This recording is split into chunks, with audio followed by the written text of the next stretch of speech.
The National Weather Service has issued a there it is. thunderstorm warning. Oh, that's going to head into Rockford.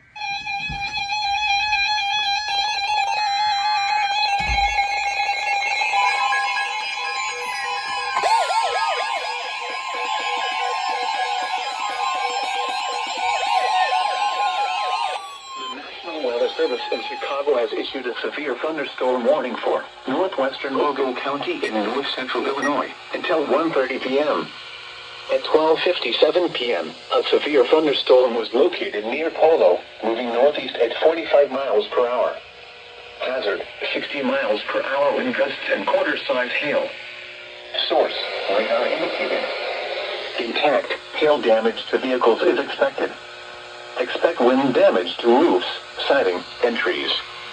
Locations impacted include Byron, Oregon, Mount Morris, Polo, Davis Junction, Stillman Valley, Leaf River, Adeline, and Luzon.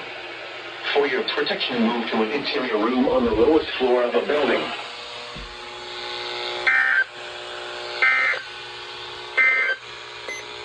This is Noaa's Weather Radio, KZZ 57 in Rockford.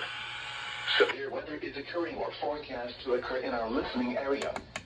The station will broadcast severe weather alarm tones for Winnebago, Boone, DeKalb, Ogle, Stevenson,